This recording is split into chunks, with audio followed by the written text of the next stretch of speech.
Good evening दोस्तों आप सभी के लिए। और दोस्तों मुझे उम्मीद है आपकी पढ़ाई जो है दोस्तों अच्छी चल रही होगी, बेहतर चल रही होगी, बेस्ट चल रही होगी। और दोस्तों कंटेंट आपको अच्छा लग रहा होगा, बेहतर होगा। और जो चीज़ें मैं आपके लिए उपलब्ध करा रहा हूँ दोस्तों वो आपको समझ में अच्छी तरह से आ रही होंगी। और जो स्टूडेंट पहली बार अगर क्लासों को ले रहे हैं तो थोड़ा सा उनसे मेरा रिक्वेस्ट है दोस्तों कि देखिए, अगर जो चीज़ आपको समझ में नहीं आए तो प्लीज़ आपसे रिक्वेस्ट है दोस्तों, एक दो बार आप उन्हें रिवाइज करें, अच्छी तरह से समझें। जिस प्रकार से सारी चीज़ें मैं समझा रहा हूँ उस लैंग्वेज को समझें, उस थ्योरी को समझें, ताकि दोस्तों आपको किसी प्रकार की कोई दिक्कत नहीं हो। ठीक है दोस्तों। और दोस्तों आपको पता है मैं बायो और केमिस्ट्री आपके लिए करा चुका हूँ। प्रेजेंट में हमारी फिजिक्स चल रही हो। फिजिक्स का हमारा टॉपिक चल रहा है दोस्तों करंट इलेक्ट्रिसिटी यानी विद्युत धारा। और विद्युत धारा का फर्स्ट पार्ट मैं आपके लिए करा चुका हूँ। आज हमारा है दोस्तों सेकंड वीडियो। और इसमें हम स्टार्ट करेंगे दोस्तों प्रतिरोधों के संयोजन से। फिर उसके बाद दोस्तों चुंबकत्व और समांतर प्रतिरोध, श्रेणी क्रम, श्रेणी प्रतिरोध, जो इनका समतुल्य होता है, वो सारी चीज़ें हम इस वीडियो में डिस्कस करेंगे। और यहीं से दोस्तों बहुत सारे प्रश्न विद्युत इलेक्ट्रिसिटी से पूछे जाते हैं। यानी आप ये समझ लीजिए दोस्तों, जितना भी आपका विद्युत इलेक्ट्रिसिटी चैप्टर है, इस चैप्टर से दोस्तों हर टॉपिक से, हर पॉइंट से एक एक प्रश्न आपको देखने को मिलेगा। यानी हर एक पॉइंट से दोस्तों यहाँ से क्वेश्चन आपको देखने को मिलते हैं। तो चलिए दोस्तों इस वीडियो को हम अच्छी तरह समझते हैं। और ये टॉपिक इतना इंपॉर्टेंट है दोस्तों, या इसका हर पॉइंट आपको बड़े ध्यान से और अच्छी तरह से समझना है। ठीक है दोस्तों। तो चलिए दोस्तों वीडियो को स्टार्ट करते हैं। तो देखिए दोस्तों, सबसे पहले हम समझेंगे श्रेणी क्रम संयोजन। जो मैं आपके लिए बता चुका हूँ दोस्तों, इससे पहले फर्स्ट पार्ट में आपके लिए करा चुका हूँ। सॉरी दोस्तों।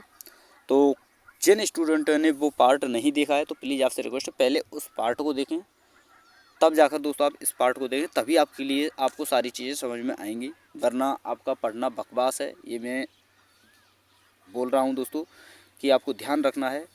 जो भी आप टॉपिक पढ़ो उसे सबसे पहले दोस्तों आपको याद रखना है कि डिटेल में और क्रम वाइज पढ़ें, ताकि सारी चीज़ें आपको अच्छी तरह से समझ में आए। तो चलिए दोस्तों देखते हैं प्रतिरोधों का संयोजन के बारे में। तो प्रतिरोधों का जो संयोजन होता है दोस्तों, वो प्रतिरोधों का संयोजन जो होता है दोस्तों दो प्रकार का होता है। एक तो श्रेणी क्रम संयोजन, एक समांतर क्रम संयोजन।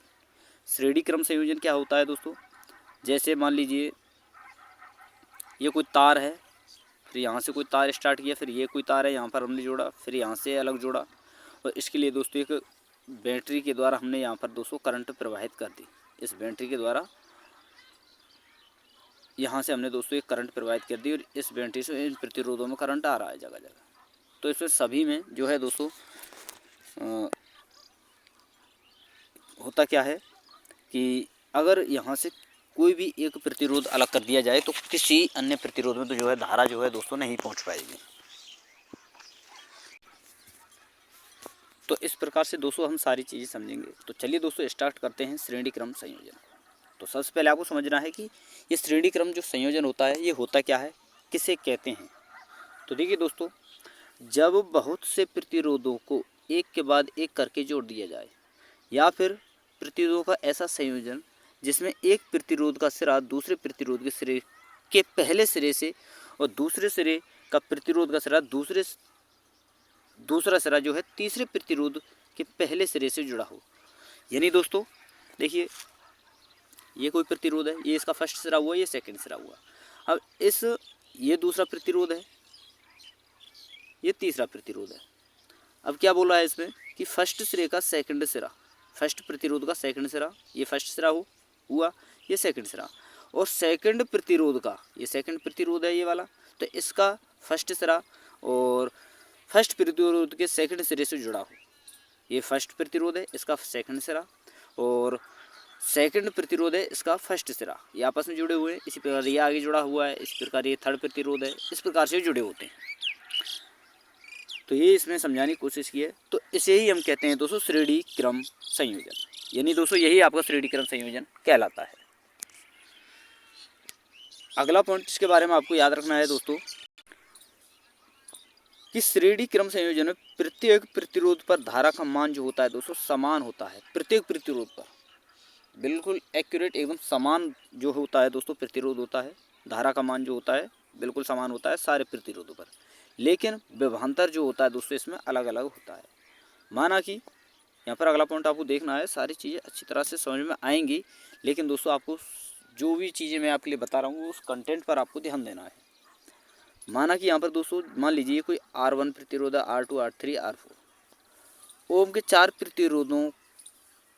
प्रतिरोध तार श्रेणी क्रम में जुड़े हुए हैं, जिन्हें 20 वोल्ट की बैटरी से जोड़ दिया जाता है। तो सभी प्रतिरोधों पर आई मान की धारा बहेगी। लेकिन दोस्तों होगा क्या, यहाँ पर सभी प्रतिरोधों पर क्रम से V1, V2, V3, V4 यानी जो धारा तो सभी में समान होगी, धारा बहेगी, लेकिन जो वोल्टेज जो होता है दोस्तों वो सभी के लिए अलग अलग कार्य करेगा। यानी आपने एक फॉर्मूला मैंने आपके लिए पिछली वीडियो में बताया था, V बराबर I इंटू आर, ये बताया था ना दोस्तों। तो वही है दोस्तों, ये सबसे ज़्यादा प्रयोग किया जाता है इसमें, इन संयोजनों में। तो यहाँ पर देखिए दोस्तों, फर्स्ट V का मान जो निकालोगे आप, V बराबर IR, उसी प्रकार second V, third V, fourth V, इस प्रकार से होता है। और आपको याद रखना है दोस्तों, श्रेणी क्रम में जुड़े हुए सभी प्रतिरोधों का समतुल्य निकालने का जो फॉर्मूला है, वेरी वेरी इंपॉर्टेंट दोस्तों। तो ये फॉर्मूला होता है, यानी सभी को एक साथ में जोड़ दिया जाता है, सारे प्रतिरोधों को। तो ये फॉर्मूला होता है, इस फॉर्मूले से आप निकाल सकते हैं। अगला है दोस्तों आपका समांतर क्रम संयोजन या पार्श्व क्रम संयोजन, जिसे हम दोस्तों पैरेलल अल्टर अरेंजमेंट कहते हैं, यानी समांतर क्रम संयोजन। अब दोस्तों समांतर क्रम संयोजन क्या होता है, तो देखिए दोस्तों, प्रतिरोधों का ऐसा संयोजन जिसमें सभी प्रतिरोधों का पहला सिरा एक बिंदु पर एवं दूसरा सिरा दूसरे बिंदु पर जुड़ा हो और समांतर क्रम जुड़ा हो, यह जो होता है दोस्तों आपका समांतर क्रम संयोजन कहलाता है। अर्थात आगे आप समझ सकते हो कि समांतर क्रम में प्रत्येक प्रतिरोध पर धारा का मान तो अलग अलग होता है, लेकिन विभवांतर जो होता है दोस्तों सभी में समान होता है, यानी वोल्टेज जो होता है सभी के लिए समान होता है। जैसे दोस्तों माना कि R1, R2, R3 ओम के 4 प्रतिरोध तार जो होते हैं दोस्तों समांतर क्रम में जुड़े हुए हैं, तो जिन्हें 20 वोल्ट की बैटरी से जोड़ दिया जाता है। तो सभी प्रतिरोध पर V का मान यानी विभव जो होता है दोस्तों समान होगा, लेकिन धारा सभी प्रतिरोधों पर I1, I2, I3 के रूप में होगी, यानी सभी पर धारा का मान अलग अलग होगा और वोल्टेज का मान समान होगा। और इसका एक फॉर्मूला होता है दोस्तों जो डायरेक्टली आपको याद रखना है, ये वाला दोस्तों, ये फॉर्मूला आपको याद रखना है, बहुत इंपॉर्टेंट है दोस्तों, डायरेक्टली यहाँ से प्रश्न पूछे जाते हैं। और वेरी वेरी इंपॉर्टेंट दोस्तों, ये नोट्स आपको याद रखना है कि श्रेणी क्रम में तुल्य प्रतिरोध का मान सर्वाधिक मान के प्रतिरोध से भी अधिक होता है, जबकि समांतर क्रम में तुल्य प्रतिरोध का मान सबसे छोटे मान के प्रतिरोध से भी कम होता है। अगला पॉइंट आपको याद रखना है कि श्रेणी क्रम में संयोजन एक उपकरण खराब हो जाने पर पूरा परिपथ बंद हो जाता है, किसमें दोस्तों श्रेणी क्रम में, जबकि समांतर क्रम में ऐसा नहीं होता। ठीक है।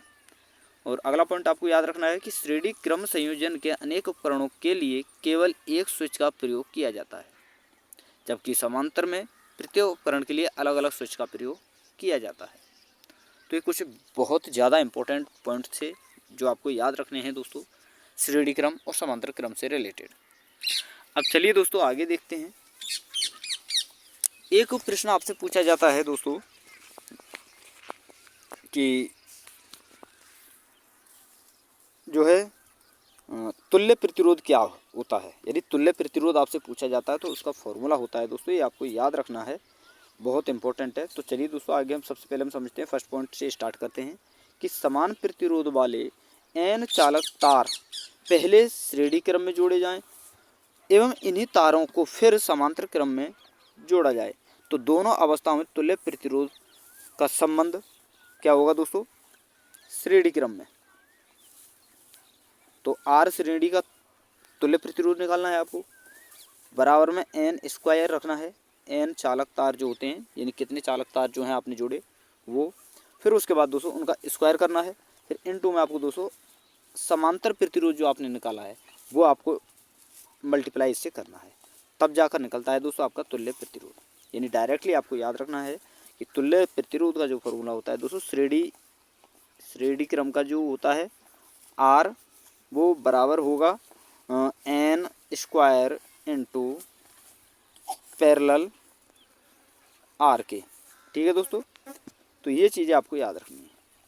जैसे दोस्तों यहाँ पर आप एग्जांपल से समझ सकते हो कि समान प्रतिरोध वाले 6 चालक तारों के समांतर क्रम में जोड़ने पर तुल्य प्रतिरोध 2 ओम प्राप्त हुआ।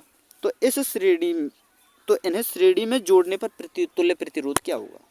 तो श्रेणी में पूछा है, तो श्रेणी का तो हमें पता ही है दोस्तों, यही है कि जो चालक हैं 6 चालक हैं तो 6 का स्क्वायर करेंगे 36 होगा, और समांतर जो तुल्य प्रतिरोध दे रखा है हमारे पास दोस्तों वो है 2 ओम, तो 2 का हम इससे गुणा कर देंगे तो 36 दूनी 72, इस प्रकार से निकलता है। तो ये तुल्य प्रतिरोध भी आपके लिए समझ में आ गया होगा दोस्तों। तो कहीं दिक्कत आ रही हो तो आपसे रिक्वेस्ट है कि दोस्तों एक दो बार अभी रिवाइज करना, अच्छी तरह से सारी चीज़ें समझ में आएंगी। देखिए दोस्तों, जब हम स्टार्ट करते हैं तो आपको पता है दोस्तों हर चीज़ को कंप्लीट करने में समय तो लगता है, और समय आपको देना होगा दोस्तों अगर आपको जॉब चाहिए तो जो चीज़ें मैं आपके लिए बता रहा हूँ दोस्तों ध्यान से पढ़नी है, अच्छी तरह समझनी है, करनी है। ठीक है, और दोस्तों जो स्टूडेंट हमारे चैनल पर पहली बार विजिट कर रहे हैं तो उनसे रिक्वेस्ट है दोस्तों कि चैनल को सब्सक्राइब करके साथ में ऑल वाला बेल आइकन जरूर दबा लें, ताकि दोस्तों मेरी आने वाली हर वीडियो का नोटिफिकेशन सबसे पहले दोस्तों आपके पास पहुंच सके।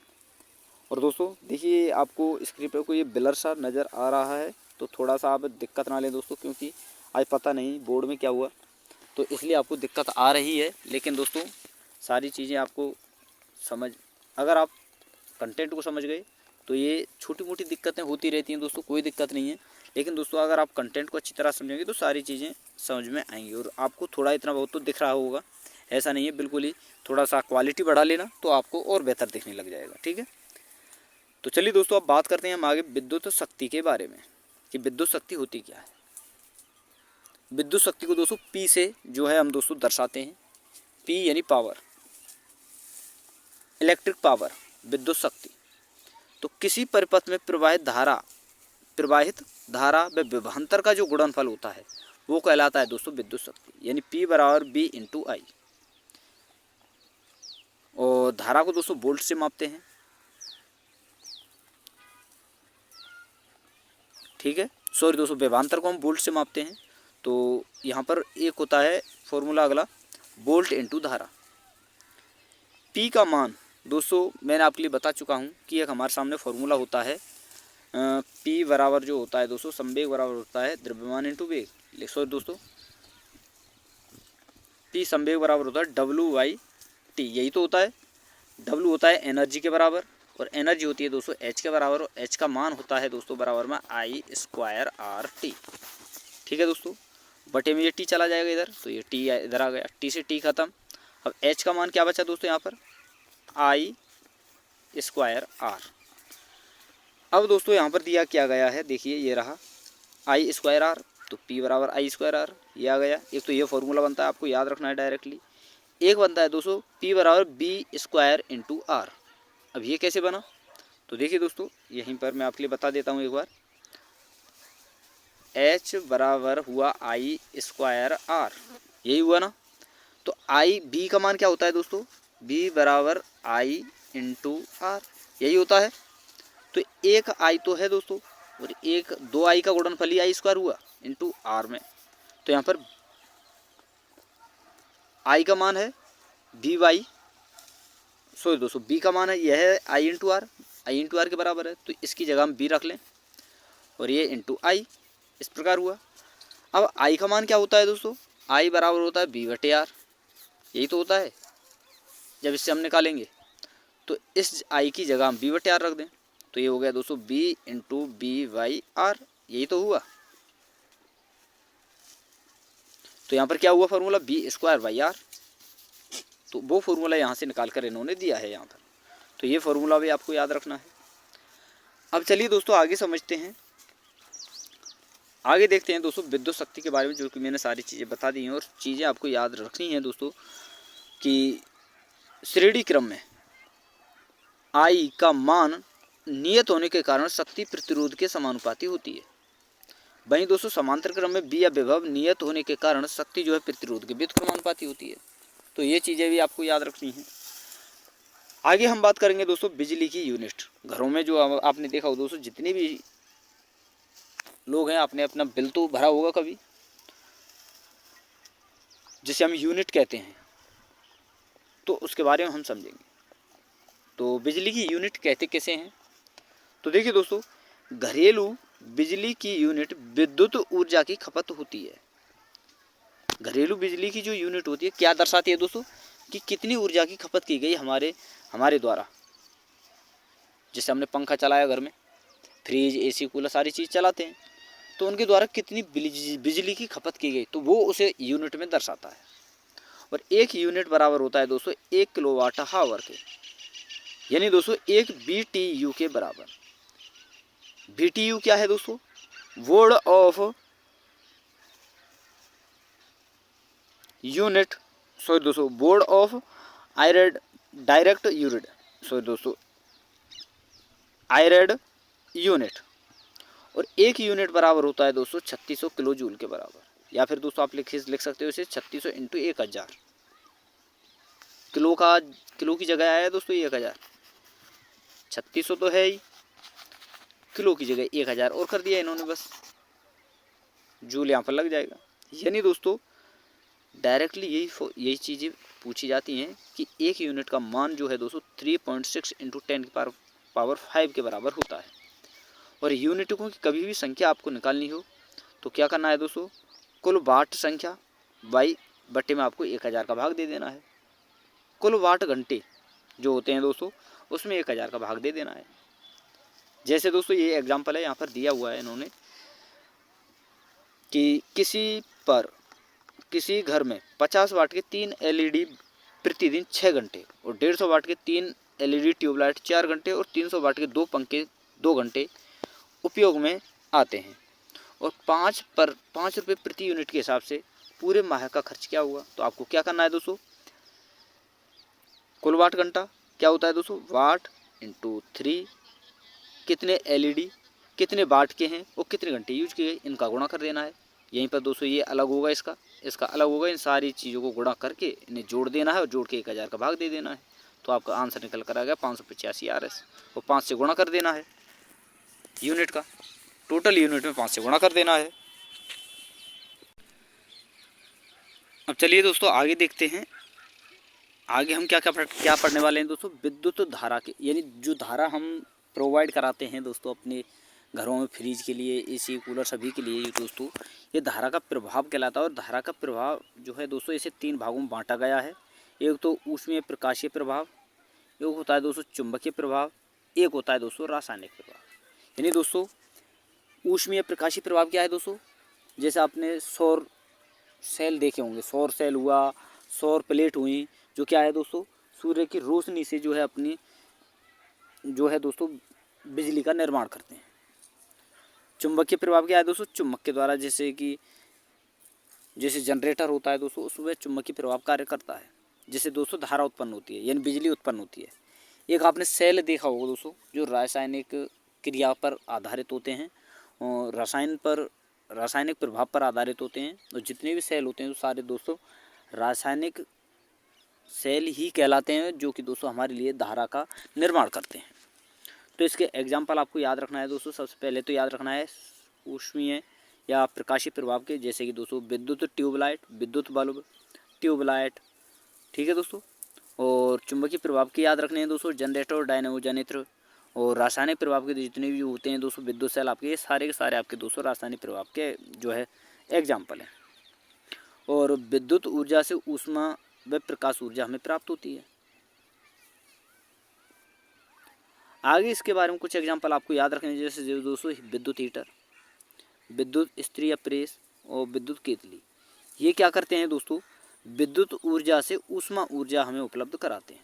वहीं दोस्तों ट्रांसफार्मर, विद्युत मोटर और विद्युत चुम्बक या क्रेन जो हैं दोस्तों, ये विद्युत चुम्बकीय प्रभाव पर कार्य करते हैं। वहीं रासायनिक प्रभाव की बात करें तो दोस्तों विद्युत सेल जो है रासायनिक ऊर्जा से विद्युत ऊर्जा और विद्युत लेपन व विद्युत अपघटन द्वारा वस्तुओं का शुद्धिकरण जो है दोस्तों, ये भी आपका रासायनिक प्रभाव कहलाता है। तो ये एग्जाम्पल जो है दोस्तों डायरेक्टली पूछ लिए जाते हैं, तो आपको याद रखने हैं। अब चलिए दोस्तों आगे देखते हैं। आगे हम देखने वाले हैं दोस्तों, जैसे कि दोस्तों ये उसमें प्रभावी है जो निमज्जन छड़, जो पानी गर्म करने की जो छड़ होती हैं, रॉड जो होती हैं, आपने देखा हो दोस्तों इलेक्ट्रिक रॉड होती हैं जो पानी को गर्म करती हैं, तो वो निमज्जन छड़ी कहलाती हैं। फ्यूज जितने भी हैं आपके, वो भी दोस्तों ऊष्मीय प्रभाव का ही एग्जाम्पल हैं। हीटर का पात्र जो चीनी मिट्टी का बना होता है, प्लास्टर ऑफ पेरिस का बना होता है, वो भी दोस्तों। प्रेस का जो तला होता है नीचे, जो हम प्रेस करते हैं कपड़ों पर, वो जो लोहे का होता है, वो भी दोस्तों ऊष्मीय प्रभाव पर कार्य करता है। वहीं दोस्तों हीटर, प्रेस, केटली आदि की कुंडलियाँ निम्न पदार्थों की बनी होती हैं। तो किस किस की दोस्तों? नाइक्रोम। नाइक्रोम क्या नाइक्रोम किस किस से मिलकर बना होता है दोस्तों?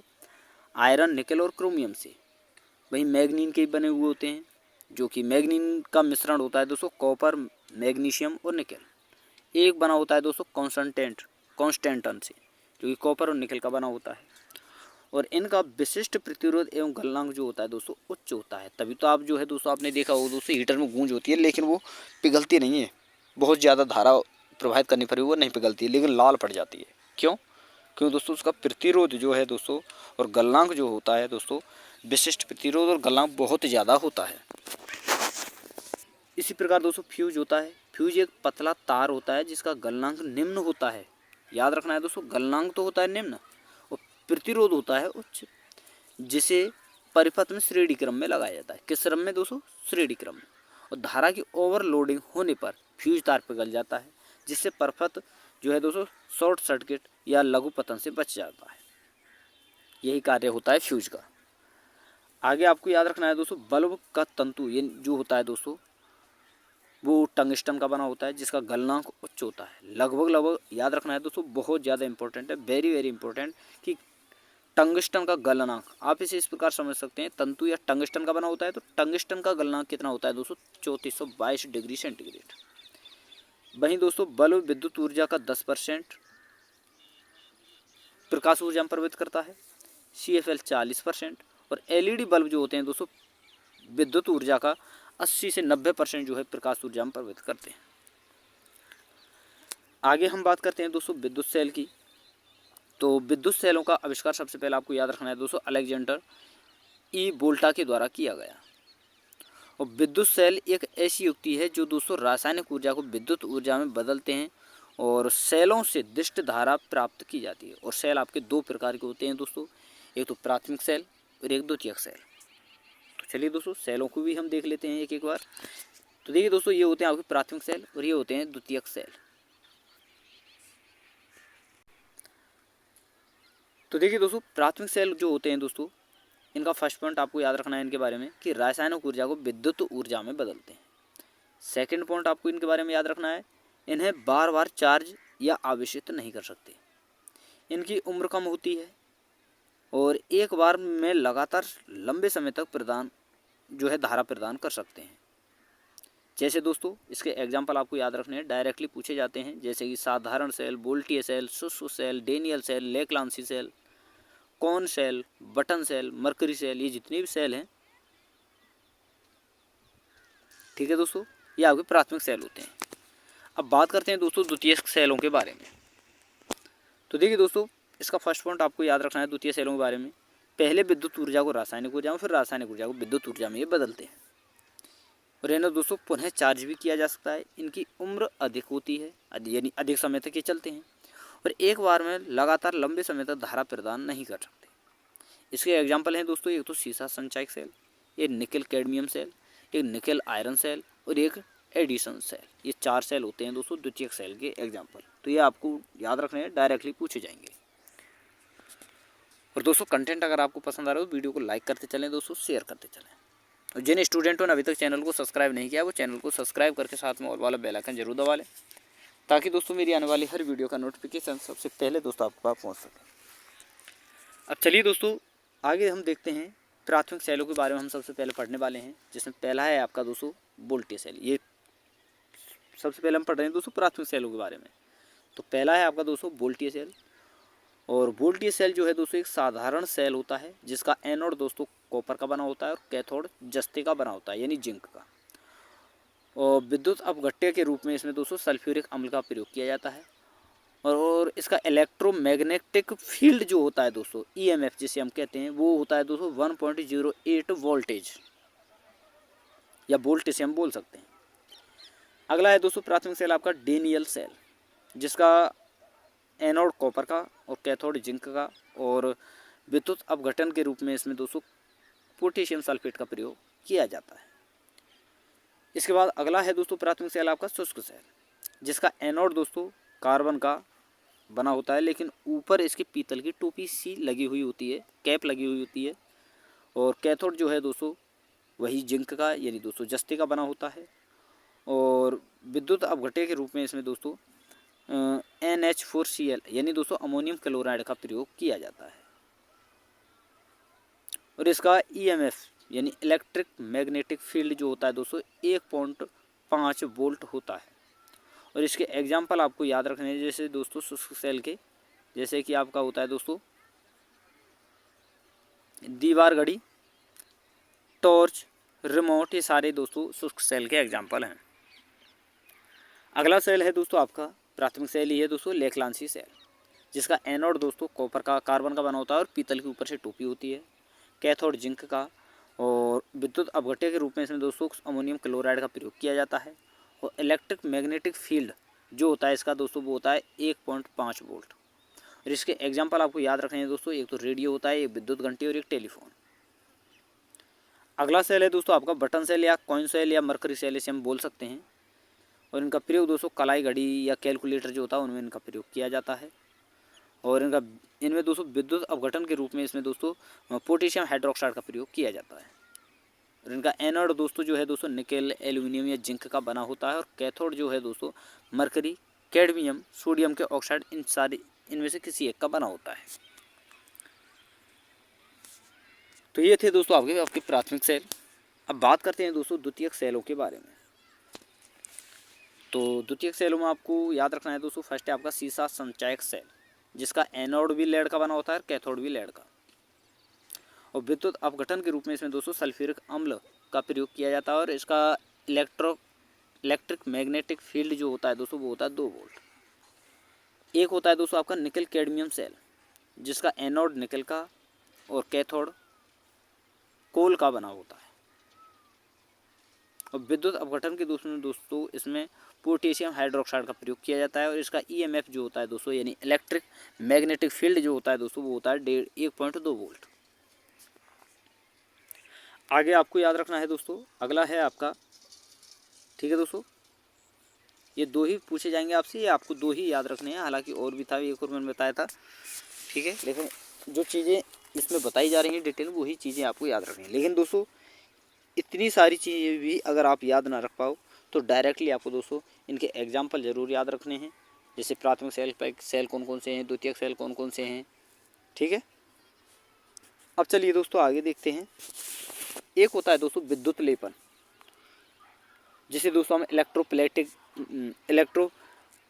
कहते हैं। तो ये विद्युत लेपन होता क्या है? तो विद्युत लेपन होता क्या है दोस्तों? तो विद्युत लेपन के बारे में हम समझते हैं। तो चलिए दोस्तों देखते हैं कि जिस वस्तु पर परत चढ़ानी है उसे कैथोड बनाते हैं। और जिस धातु को परत के रूप में चढ़ाना होता है उस धातु का एनोड बनाते हैं। एवं विद्युत अपघट्य के रूप में जिस धातु की परत चढ़ानी है उसी धातु के लवण का प्रयोग किया जाता है और यही कहलाता है दोस्तों विद्युत लेपन। एग्जाम्पल के रूप में आपको याद रखना है, किसी भी लोहे को जंग से बचाने के लिए जो जस्ते की परत चढ़ाई जाती है तो लोहे का कैथोड बनता है और जस्ते का एनोड बनता है। क्योंकि दोस्तों जस्ते को हम ऐड कर रहे हैं लोहे के साथ, क्योंकि जस्ते की परत चढ़ा रहे हैं तो जस्ते को हम ऐड कर रहे हैं, तो जस्ते का एनोड, बाकी कैथोड किसका हो दोस्तों? लोहे का। तो ये चीज़ आपको याद रखनी है। आगे हम बात करते हैं दोस्तों लोहे का धातुओं का शुद्धिकरण। तो धातुओं का शुद्धिकरण जो किया जाता है दोस्तों वो विद्युत अपघटन या विद्युत अपघटनीय सेल की सहायता से किया जाता है। जिसके एग्जाम्पल आपको याद रखने हैं दोस्तों, कॉपर, जिंक, एसएन यानी टिन, निकेल, अर्जेंटम यानी दोस्तों चांदी जिसे हम कहते हैं, आदि धातुओं का शुद्धिकरण इसी विधि के द्वारा किया जाता है। कौन सी विधि के द्वारा दोस्तों? विद्युत अपघटन विधि के द्वारा। और इनमें दोस्तों एनोड जो है अशुद्ध धातु का बनाते हैं, जबकि कैथोड शुद्ध धातु का बनाते हैं। तो ये सारी चीज़ें आपको समझ में आ गई होंगी दोस्तों। अब चलिए दोस्तों आगे हम देखते हैं। आगे है दोस्तों आपका एक होता है दोस्तों संधारित्र, जिसे हम दोस्तों कैपेसिटर कहते हैं। और इससे भी दोस्तों कुछ प्रश्न पूछे जाते हैं, तो ये आपको याद रखने, ये भी आपको पढ़ना है दोस्तों, याद रखना है कि संधारित्र एक ऐसा संयोजन है जिसमें चालक के आकार में परिवर्तन किए बिना उस पर आवेश की अधिक मात्रा संचित की जा सकती है, अर्थात इसका विभव जो है दोस्तों बढ़ाया जा सकता है। यदि किसी चालक को Q आवेश देने पर उसका विद्युत विभव B हो जाता है तो उस चालक की धारिता क्या होगी? और धारिता का फॉर्मूला होता है दोस्तों C। धारिता को C से दर्शाते हैं। C यानी दोस्तों क्या है दोस्तों? कैपेसिटेंस। यदि धारिता को C से दर्शाते हो, धारिता का मान क्या, जो फॉर्मूला क्या होता है दोस्तों? QYB, यानी Q होता है दोस्तों कूलाम्ब और B होता है वोल्ट। यानी दोस्तों धारिता को हम फैराड से मापते हैं। ये भी आपको याद रखना है, बहुत इंपॉर्टेंट है दोस्तों, यहाँ से डायरेक्टली प्रश्न पूछे जा सकते हैं। आगे आपको इसके बारे में याद रखना है दोस्तों। अगला पॉइंट है कि विभव को कम करके और अधिक आवेश दिया जा सकता है, अर्थात धारिता बढ़ाई जा सकती है। पृथ्वी का विभव शून्य है, इसलिए पृथ्वी की धारिता अनंत है, अर्थात पृथ्वी को किसी चालक से जोड़ने पर उस चालक का विभव भी शून्य हो जाएगा। अगला पॉइंट आपको याद रखना है दोस्तों कि संधारित्र का सिद्धांत यह है कि जब किसी आवेशित चालक के समीप एक अन्य अनावेशित चालक रख दिया जाता है तो आवेशित चालक का विभव कम हो जाता है। यदि अनावेशित चालक को भूसंकर्पित कर दिया जाता है तो विभव और भी कम हो जाता है। तो ये विभव के बारे में आपको याद रखनी है सारी चीज़ें दोस्तों, यानी किसके दोस्तों? संधारित्र के बारे में, यानी धारिता के बारे में। अगला पॉइंट आपको याद रखना है दोस्तों कि संधारित्र किसी भी प्रकार के दो ऐसे चालकों का युग्मक है जो एक दूसरे के समीप हों तथा जिन पर बराबर या विपरीत आवेश हो। और दोस्तों संधारित्र का संयोजन प्रतिरोधों के संयोजन से विपरीत होता है। ठीक है दोस्तों, तो ये होता है दोस्तों संधारित्र। यहाँ से दोस्तों कुछ खास ज़्यादा प्रश्न पूछे नहीं जाते, केवल ये फॉर्मूला आपको याद रखना है। डायरेक्टली धारिता का क्वेश्चन पूछा जाता है, न्यूमेरिकल आता है, आपको याद रखना है। अब चलिए दोस्तों आगे देखते हैं। आगे बात करते हैं हम दोस्तों वेरी वेरी इंपॉर्टेंट मैग्नेटिक के बारे में, यानी चुंबकत्व के बारे में। तो देखिए दोस्तों, सबसे पहले आपको याद रखना है कि चुंबक कहते किसे हैं। भाई आप तभी तो समझ सकते हो, सबसे पहले तो आपको यही नहीं पता कि चुंबक कहते किसे हैं, तो आप समझोगे क्या? तो सबसे पहले आपको याद रखना है, ऐसा नहीं है कि आपने नॉर्मली बोल दिया कि सर चुंबक जो है लोहे के कणों को, लोहे की जो चीज़ें होती हैं उन्हें अपनी ओर आकर्षित करती है। नहीं, बात आपकी ठीक है, पर इस प्रकार से आप परिभाषित नहीं कर सकते ना। तो वही चीज़ें मैं आपके लिए सिखाने वाला हूँ कि दोस्तों सबसे पहले आपको समझना है कि चुंबक किसे कहते हैं। तो देखिए दोस्तों, ऐसा पदार्थ जो लोहा, निकेल, कोबाल्ट जैसी धातुओं को आकर्षित या प्रतिकर्षित, लोहा ही नहीं होता है दोस्तों, निकेल भी होता है, कोबाल्ट भी होता है, इनको, और फिर दोस्तों लोहा, निकेल, कोबाल्ट, इनके अलावा इनके जैसी प्रकृति अगर अन्य किसी धातु में है तो, या फिर दोस्तों आप बोल सकते हो कि लोहे की जैसी प्रकृति रखने वाले जितने पदार्थ हैं उन्हें आकर्षित करने की प्रकृति रखना ही दोस्तों चुंबक कहलाता है। और चुंबक आपका दो प्रकार का होता है, एक तो प्राकृतिक और एक होता है दोस्तों आपका कृत्रिम। तो प्राकृतिक चुंबक आपका होता है दोस्तों एक तो पृथ्वी या भूचुंबक, और एक होता है दोस्तों मैग्नेटाइट। वहीं दोस्तों कृत्रिम चुंबक कौन से होते हैं दोस्तों? अस्थायी चुंबक जो होते हैं कृत्रिम होते हैं, जो कि आयरन, कोबाल्ट, निकेल के बने होते हैं। एक होता है दोस्तों विद्युत चुंबक जो कि नर्म लोहे का बना होता है। और स्थायी जो होते हैं दोस्तों, इनमें एक होता है स्टील और एक होता है दोस्तों एल्निको जो कि मिश्र धातु का बना होता है। और एल्निको क्या है दोस्तों? आयरन, एल्युमिनियम, निकेल और कोबाल्ट का ये बना होता है। अगला पॉइंट आपको याद रखना है दोस्तों कि किसी चुंबक का चुंबकत्व उसके किनारों पर सर्वाधिक होता है। जैसे दोस्तों ये कोई चुंबक है, ये इसका नॉर्थ पोल है, ये इसका साउथ पोल है, तो सबसे ज़्यादा चुंबकत्व गुण पाया जाएगा दोस्तों वो यहाँ पर पाया जाएगा, इन किनारों पर। तो ये चीज़ें आपको याद रखनी है। तो किनारों पर सर्वाधिक होता है, वह मध्य में जाते समय घट जाता है एवं केंद्र पर जाकर ये शून्य हो जाता है। और क्षण चुंबक के रूप में ध्रुव, सॉरी दोस्तों, क्षण चुंबक के सिरे जो होते हैं दोस्तों ध्रुव कहलाते हैं। ध्रुव आपके दो प्रकार के होते हैं, उत्तरी ध्रुव और दक्षिणी ध्रुव, जो कि मैं यहाँ पर आपके लिए बता चुका हूँ। ये रहा दोस्तों, ये उत्तरी ध्रुव होता है, आपका दक्षिणी ध्रुव होता है। अगला पॉइंट आपको याद रखना है दोस्तों चुंबकत्व के बारे में, कि किसी चुंबक को स्वतंत्रता पूर्वक लटकाने पर वह सदैव उत्तर दक्षिण दिशा जो है दर्शाती है। अगला पॉइंट आपको याद रखना है, किसी चुंबक को अनेक टुकड़ों में तोड़ने पर प्रत्येक टुकड़ा कम तीव्रता के एक छोटे कण का कार्य करने लगता है, यानी दोस्तों उसकी जो आकर्षित करने की क्षमता जो होती है वो थोड़ी सी कम हो जाती है। अगला पॉइंट आपको याद रखना है, किसी चुंबक को पीटने पर, जलाने पर या गहराई में दफनाने पर, अम्ल डालने पर चुंबक की शक्ति जो होती है दोस्तों क्षीण हो जाती है, यानी कम होने लगती है। चाहे आप उसे दबा दीजिए या पीट दीजिए या उस पर अगर आप अम्ल का भी प्रयोग करोगे तो भी उसकी शक्ति जो है दोस्तों, यानी उसका चुंबकत्व जो गुण होता है आकर्षित करने का, वो कम होता है। तो चुंबक के बारे में सारी चीज़ें समझ में आ गई होंगी दोस्तों। अब चलिए आगे देखते हैं दोस्तों चुंबकत्व के बाद चुंबक के बारे में ही, कि चुंबक के समान ध्रुवों में प्रतिकर्षित और असमान ध्रुवों में क्या होता है दोस्तों, आकर्षण देखने को मिलता है।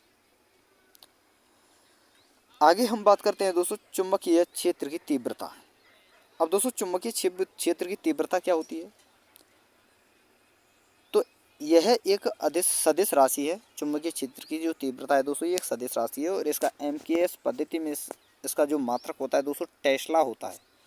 चुंबकीय क्षेत्र का मात्रक क्या होता है दोस्तों, एमकेएस पद्धति में टेस्ला, जिसे हम दोस्तों एसआई पद्धति कहते हैं, और सीजीएस पद्धति में गॉस होता है। और एक टेस्ला बराबर 10 गॉस की, एक टेस्ला जो होता है दोस्तों 10⁴ गॉस के बराबर होता है। अब दोस्तों चुंबकीय जो पदार्थ होते हैं ये भी 3 प्रकार का होता है। एक तो अचुंबकीय पदार्थ होते हैं, एक लोह चुंबकीय पदार्थ होते हैं, एक प्रतिचुंबकीय पदार्थ होते हैं। तो सबसे पहले हम पढ़ेंगे दोस्तों अचुंबकीय पदार्थ के बारे में। तो अचुंबकीय पदार्थ क्या है दोस्तों, ऐसे पदार्थ जिन्हें बाह्य चुंबकीय क्षेत्र में चुंबकीय प्रवृत्ति प्लस रखने पर चुंबकीय क्षेत्र की दशा में आकर्षित वैल्यू -1 से कम हो, तो वे अनुचुंबकीय पदार्थ कहलाते हैं। जैसे दोस्तों इनके एग्जाम्पल आपको याद रखने हैं, platinum, aluminium, sodium, chromium, oxygen, magnesium. अगला है दोस्तों आपका लोह चुंबकीय पदार्थ। तो लोह चुंबकीय पदार्थ क्या है दोस्तों, चुंबकीय क्षेत्र में रखने पर प्रबलता से चुंबकीय प्रवृत्ति आकर्षित होते हैं, तो ये आपके लोह चुंबकीय पदार्थ कहलाते हैं। जैसे दोस्तों आयरन, कोबाल्ट, निकेल। एक होता है दोस्तों प्रति चुंबकीय पदार्थ। प्रति चुंबकीय पदार्थ क्या है दोस्तों, तो चुंबकीय क्षेत्र में रखने पर क्षेत्र की चुंबकीय प्रवृत्ति जो है विपरीत दिशा में गति करते हैं। चुंबकीय क्षेत्र में रखने पर ऐसे पदार्थ जो जिन्हें चुंबकीय क्षेत्र में रखा जाए तो चुंबकीय प्रवृत्ति की विपरीत दिशा में गति करने लग जाएं, तो वो होते हैं दोस्तों प्रति चुंबकीय पदार्थ। और इसके एग्जाम्पल क्या हैं दोस्तों, ये आपको याद रखने हैं।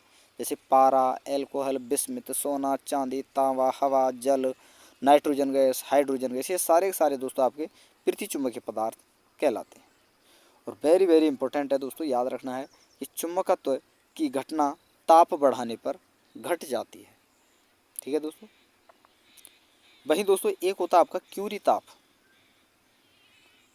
तो क्यूरी का ताप क्या होता है दोस्तों, वह निश्चित ताप जिस पर कोई लोह चुंबकीय पदार्थ अनुचुंबकीय पदार्थ में बदल जाता है। लोह चुंबकीय पदार्थ अनुचुंबकीय पदार्थ में बदल जाता है, वो आपका कहलाता है क्यूरी ताप। और दोस्तों आपको वेरी वेरी इंपॉर्टेंट है, डायरेक्टली पूछे जाते हैं ये 3 चीज़ें, कि कोबाल्ट का जो तापमान होता है वो कितना होता है, 1388 केल्विन, आयरन का 1043 केल्विन, और निकेल का 627 केल्विन। पिघलने का ताप है दोस्तों, ये गलनांक है इनका। तो ये चीज़ें आपको याद रखनी। तो दोस्तों यहाँ तक मैंने सारी चीज़ें करा दी हैं, यानी दोस्तों चुंबक के बारे में आपके लिए मैंने बता दिया है, चुंबकत्व के बारे में। और यहाँ से आगे जो चीज़ें हैं हम कल देखेंगे दोस्तों। पहले आप इन 2 क्लासों को करंट इलेक्ट्रिसिटी के बारे में जो ये 2 क्लासें मैंने आपके लिए कराई हैं, पहले आप इन्हें कंप्लीट कीजिए। और कंटेंट अगर आपको अच्छा लगा हो दोस्तों तो वीडियो को लाइक कीजिए, शेयर कीजिए। जो स्टूडेंट हमारे चैनल पर पहली बार विजिट कर रहे हैं उनसे रिक्वेस्ट है कि चैनल को सब्सक्राइब करके साथ में ऑल वाला बेल आइकन जरूर दबा लें, ताकि दोस्तों मेरी आने वाली हर वीडियो का नोटिफिकेशन सबसे पहले दोस्तों आपके पास पहुँच सके। तो थैंक यू दोस्तों, धन्यवाद। फिर मिलते हैं एक नई वीडियो के साथ।